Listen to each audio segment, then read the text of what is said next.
All right, today is another heavy day, but I need to do my pull workout. So, just like the last workout, which was a heavy workout for push, I'm going to be using these additional pulleys.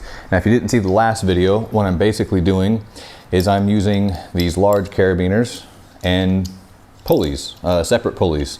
Now, in the last video, I used some from an old Bowflex that I have, but just for the sake of diversity and showing that you don't need specialized pulleys, this video I'm going to be using these very cheap, small, basic hardware pulleys that you can find at any hardware store. These cost probably, I don't know, a couple dollars a piece. They're not expensive.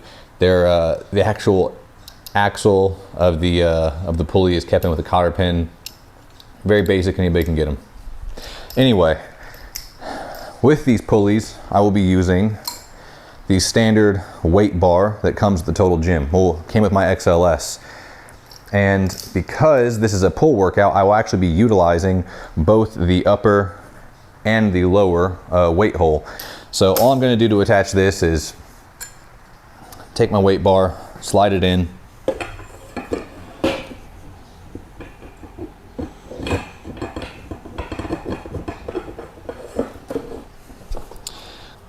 clip it in place here so it doesn't slide back and forth. Then I'm going to take the carabiners with the large end of the carabiner and slide it right over the pulley so it just hangs free like that. But the very first thing I'm going to do is I'm going to do some rear rotators to warm up my rotator cuff, warm up my shoulders. So the very first thing we're going to do, what I'm going to do, you can if you'd like, is I'm going to drop this down. We'll say to level 2. Down to level 2. And I'm going to do some rear rotators.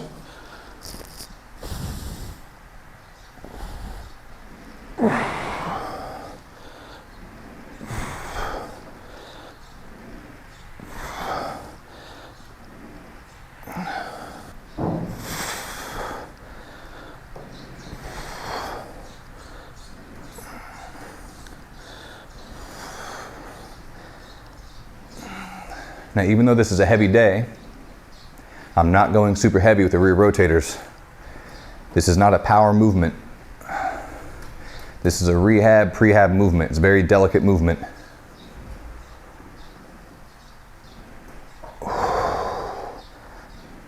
That should be 16. I'm going to do 4 more. Lighter weight, higher reps, strict form.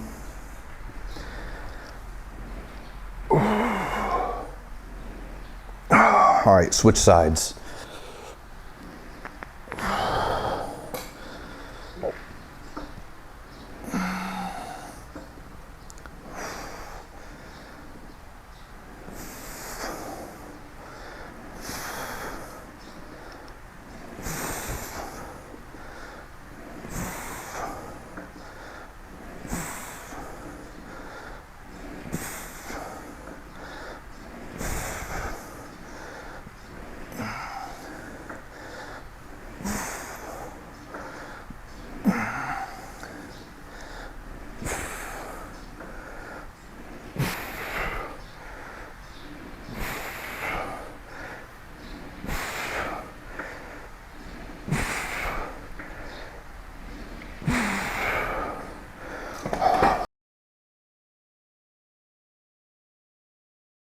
All right, with my 3 sets of my rear rotators done, having done 20 reps the first set, short break, 16 reps for the second set, another short break, and then 12 reps for my final set. I never increase the weight.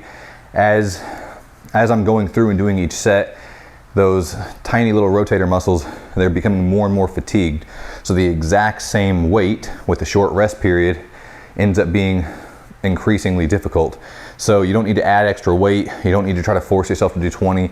You'll probably end up breaking down form, and you risk going in a pretty bad direction with it. So keep the weight low, keep the form real strict, nice steady movement, short rest period, 20, 16, 12. Now that we're done with that, we've done our rear rotators. I'm actually gonna move this all the way up, and the very first set I'm gonna do is gonna be on the floor, but all the way at the top level.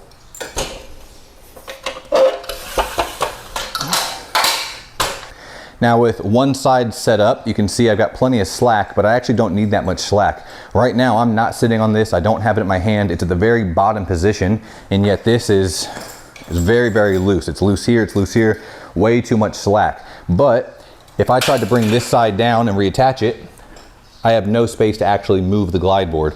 So I'm gonna split the difference. I'm only doing one hand, one side isolateral, but I still need to tighten up the pulley and get some tension on the board itself so it pulls straight up in the right direction. So I'm going to take my center pulley and actually reattach it to my glide board. Now with the center pulley reattached, the glide board is up higher, but for a one-armed isolateral strict movement, I have plenty of space on my glide board to do the movement appropriately. So very first set, like I said, I'm here level on the ground, sit here on the glide board. Now I'm actually gonna put my feet up on the weight bar. I'm going to shift this carabiner out so I can brace my feet real close. And with the carabiner braced against the side of my foot so I can pull just outside my legs, I'm gonna sit up nice and high. And the idea with this is it's kind of basically a one-arm row, but it's a low row. So I'm not leaned over real far doing a strict like pendulum style row or bent over barbell row, or am I doing a bent over dumbbell type of row. This specifically is where the weight's coming very, very low. It's kind of like a modified shrug. So the idea is that I'm pulling with my lat. Obviously, to get my elbow to my torso, I have to pull with my lat, but I'm also rotating and pulling and retracting my scapula so I can get the traps involved. So it's a nice good stretch. Contract the lat, contract the traps, roll that scapula back, and then come forward. Body's up, chest up, shoulders back.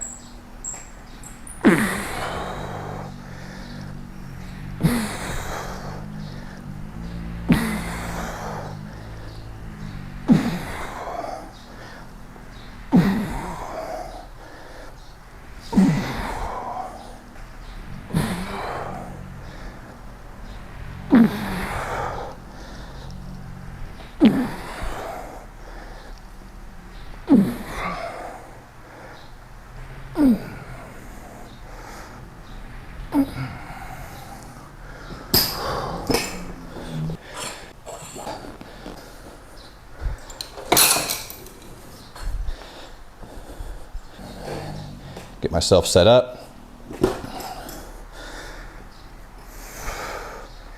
All right, let's go.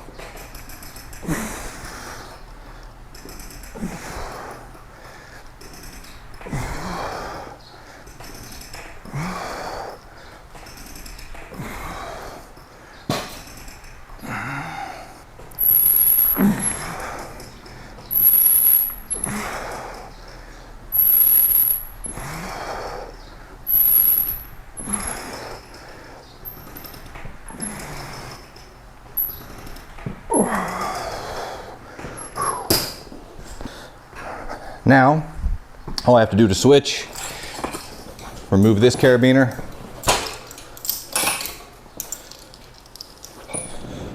reattach this carabiner. Now I'm set up for the next set. For my next sets, I'm gonna have to go from 12 reps down to 10, 8, and 6. If I feel like I really need to move this movement forward, or if it's feeling good and I want to keep it going, I might go all the way down to 4. But for these heavier sets, I'm going to have to start basically elevating my entire total gym. Now this is the option I was talking about in the last video. I will sometimes take my total gym and put it up here on the ledge to get essentially as high as I want in elevation.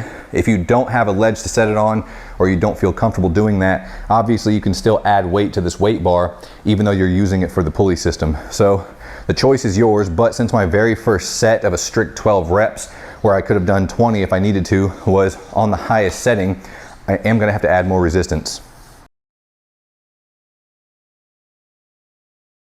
All right, with my barbell attachment on here, I'm gonna do what I've done in other videos. Not only am I starting out at the top level, but I'm going to remove this center pulley so I reduce the mechanical advantage. And the only advantage I have mechanically is the fact that I'm pulling up a slide rather than my entire body weight up off the ground. But it'll make it effectively heavier without having to add any weight or raise the elevation. So with this, the idea is that I want this movement to be relatively high. I don't want it real low near my hips. I either want it at my midline or a little bit higher. Now the difference is that the lower I grab this, the lower I pull to my hips, the more it's isolating primarily the lats. And of course the biceps and other muscles, the rear delts, will work as secondary muscles as well. But it's not really getting into the tiny little muscles of the upper back. It's primarily the big movers. But as I move up higher and higher, one of the inherent properties of pulling the bar higher and higher is that rather than my elbows being tucked down low to row it low, as I move the bar higher, my elbows flare out more. And as they flare out more and it gets higher and higher, suddenly my lats stop contracting as much, and it's much more from the rhomboids, the teres, the rear delts, the traps, all of those little muscles of the upper back. It's what's actually bringing it back. So you can change this however you need. If you want to work on the upper back muscles specifically, then bring the bar higher and keep the elbows up high. If you want to primarily focus on the lats and the big heavy movers of your mid-thoracic and lower and your lats and things like that, then keep the elbows tucked and row it low. I'm going to do both today because I want to build both sets. I don't want to leave anything out. My very first set, I'm actually, instead of starting low and going high, I'm going to pre-exhaust a little bit. What I'm going to do is I'm going to start high because that uses smaller muscles that are less powerful. I'm going to do that first. Then after I've pre-exhausted all the smaller muscles that'll typically work as secondary muscles anyway, then I'll move low to the more powerful muscles so that they have to do more of the work themselves and it'll be a little more challenging. That way I don't have to improvise as much, I don't have to raise it as high, I don't have to add as much extra weight to still get a good effective workout for the more powerful muscles that are used in a lower rowing position. So very first set of this is going to be elbows up high. So in order to get the elbows high, I need to keep the pulleys high relative to my body. So I'm going to scoot down here very, very low so the pulleys are up high. I'm gonna get my hands wider than shoulder width apart, not super wide, but relatively wide, similar to my bench press grip.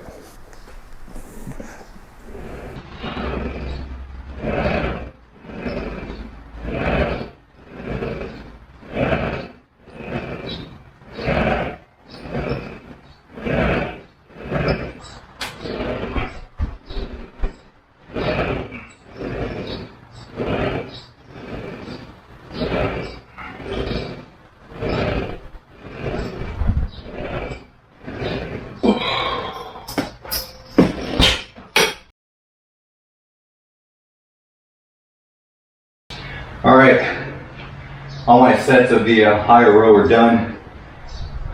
Feeling it. It's definitely a pre-exhaust. Now I'm going to move on to the lower rows.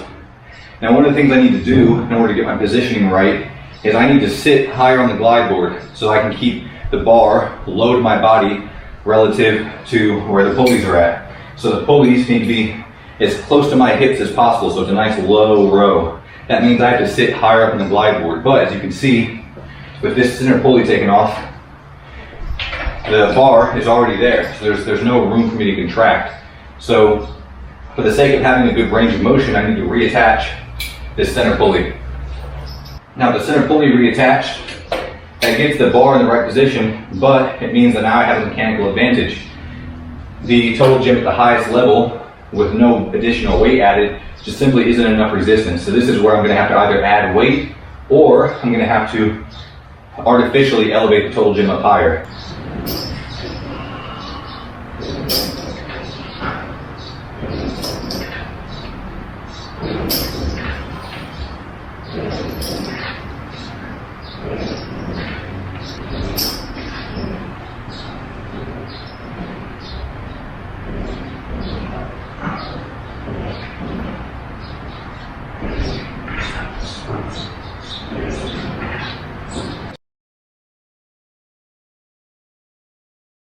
Next movement, the classic, tried and true pull-up. Now obviously you could use the standard pull-up bar attachment, the wing bar, but I like to get a wider grip when I'm doing my pull-ups, especially when I'm going heavy. I really want to have the freedom to isolate and hit the specific ranges of motion or angles or muscles that I'm going for with that workout. And really hit my weak points, make sure that I'm getting everything as best as I can. And as you might have seen in my other videos, if you haven't, check them out. I use these handles. These are from the ab crunch attachment. Usually there's a pad at the top, you hang on and you do your ab crunches. I take the padding off, I have the handles facing out, and I use that as a platform or as a hook system to support my barbell attachment, so I can grab nice and wide and do my pull-ups that way. Now I can do regular traditional pull-ups, pull myself up off the ground for a good number of reps. So even though I'm fatigued right now, I'm sweating, as you might be able to see, I don't want to take this easy on myself. This is supposed to be a heavy workout. So even being pre-exhausted, feeling fatigued, getting near the end of my workout, I need to make this as challenging as possible. Now obviously, I don't want to fail at it, I don't want to use bad form, but it needs to be a legitimate challenge. I need to tell my body to recruit those heavy moving muscle fibers, those fast twitch A muscle fibers to really move this weight. So I'm not going to start out at the top level, I'm actually going to start out by elevating my entire total gym so it's getting me closer to a traditional pull-up angle. Get my moderately wide grip, not super wide, not super narrow, immediately medium, moderate wide, chest up, shoulders back. Let's go.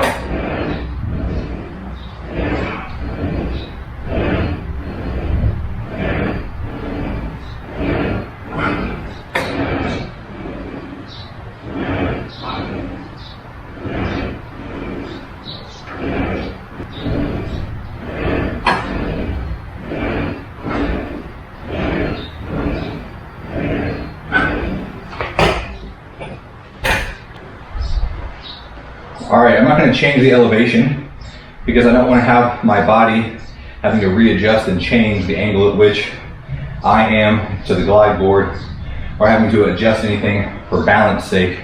So I'm going to keep the glide board where it's at elevation wise, but I am going to start adding free weight to the weight bar in order to make it a bit more challenging for my following sets. Alright, 20 kilos added each side. I weigh 100 kilos. The elevation is what it is. I don't know how much the glide board weighs. Doesn't really matter. The idea is that getting a good workout. It's a nice heavy workout that's really pushing me.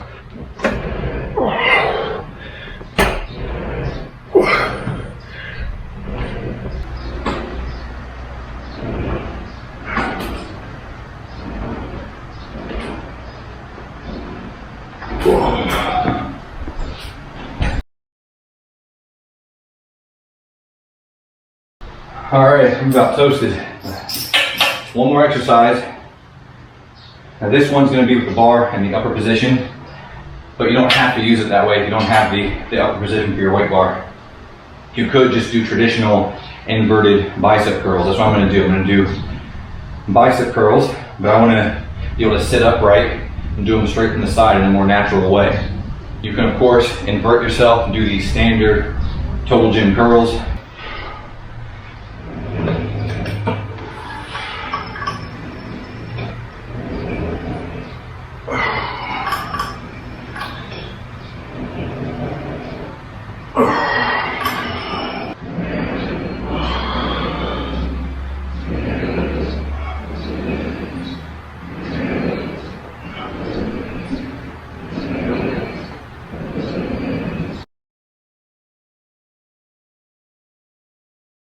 that's me for the day.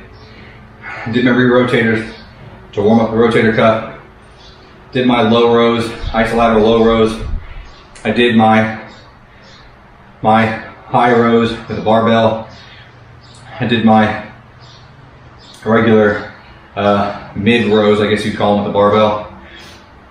I did my pull-ups. I did my curls. I've now got a pretty good, effective workout for all the pull muscles, essentially. Obviously, you can modify it to your workout however you want. The main idea with this video, this little series of heavy, is not that you have to do this exact workout. Even my workouts are not the same every time. I go off of instinct. If I feel like I haven't done something in a while, or I'm getting weaker in a certain area, or I need to address something, I'll change my workout on the fly if needed. This is just to kind of demonstrate that even if you like going heavy, you prefer lower reps, you want to do more traditional, heavyweight movements, and all you have is a total gym, you can still completely accomplish it. At the end of the day, the whole idea with going heavy is essentially that you're just providing more resistance to your muscles. Your muscles have to overcome a greater resistance. And with a total gym or anything similar to it, getting more resistance is actually pretty simple. Add weight, elevate it higher. You can use resistance bands. Any tool that you have at your disposal will absolutely work. So anyway, I'm pouring to it. It's very hot up here. I'm gonna get some food in me, make sure I'm hydrated, take a shower, start editing this video. Until next time, thank you for watching, and I'll see you later. Bye.